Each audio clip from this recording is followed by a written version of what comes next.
So obviously you were in the middle of recording a record. And if you were, how would you say this album, the upcoming album, is different? What are the differences between this one and the self-titled album? Which, the self-titled album came out probably a year later than it should have because of the whole pandemic thing. And how would you compare this upcoming album to the self-titled record? I'd say it's much more easy listening because there's less constructed stuff on it. It's more flowing with the wind, so to say. Mm-hmm. It's very, very positive. So I would rather say it's more happy Helloween. Okay. Than the other album. I think it's a bit more. Yeah, the flow is for my taste not as edgy as the last album, which was cool. Have like edgy stuff. Yeah, but I think we should have more or less some counterpart to edgy, more exhausting things. Like the last album for me was great to listen through. It was edgy, it was heavy, it was complicated here and there. But after listening to it, then I needed a pause. It was very extensive.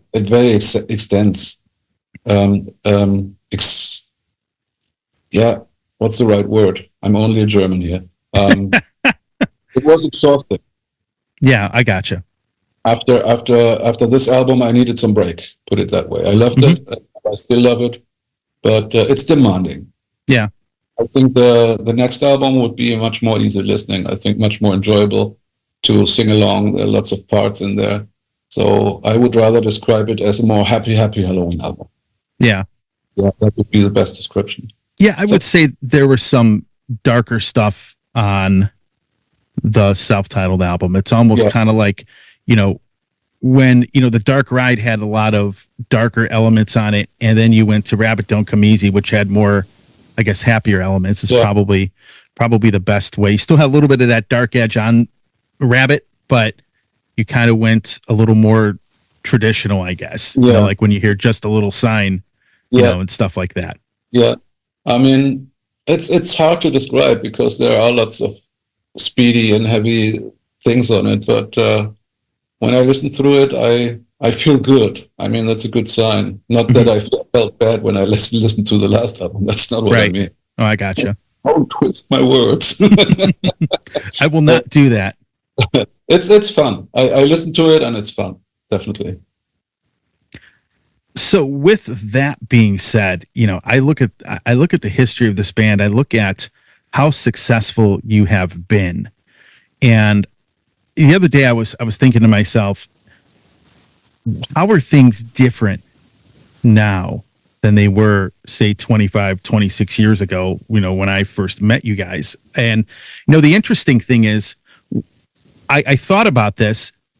You guys really do everything correctly. You have everything going for you. You have the songwriting, you have the product, as we say, the band members get along, and you have the management aspect of it down as well. And when you have all of that working, to me, it feels like, because I think your management does a really good job with pretty much everything.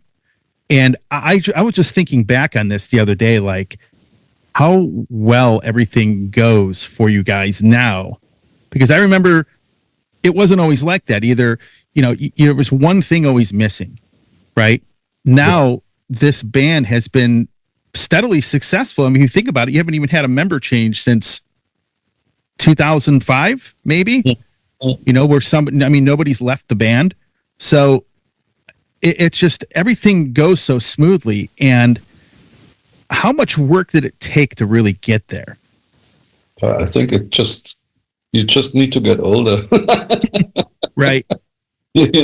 I think when you went through all the shit, and everybody in the band had to go through all that shit, like business, managements, trouble band members. I mean, we had it all. We've seen it all, and nobody needs that shit anymore. So if there's a problem, you just sit down and try to figure out Did he mean it that way? I just thought he means it. That makes me angry. So sit down and ask him. And 99.9% of all these cases is definitely, no, he did not say it and mean it the way I actually received it. So yeah, this is something everybody should learn. Don't do a stupid decision now. Sleep over it, talk about it, and the next day it'll probably be solved and it was nothing.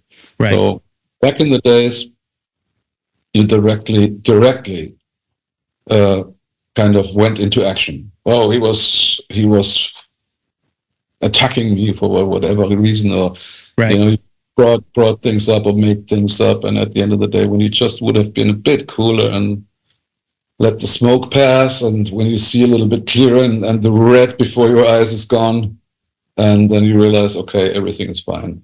But we didn't do that back in the days. You just feel attacked and you go for it. You defend yourself and you re-attack and counterattack. And, yeah, you know, it's like the book we've always discussed, The Subtle Art of Not Giving a Fuck.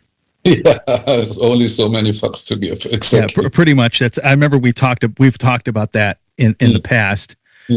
And again, it's interesting. It's funny because in a previous interview I did, Michael Kiske kind of described the band as being 7 completely different people that get together and it somehow works. And I can attest, I mean, I don't know him or Kai that well, but I can attest to the fact that the other 5 of you are completely different people. And yet you get together and it works.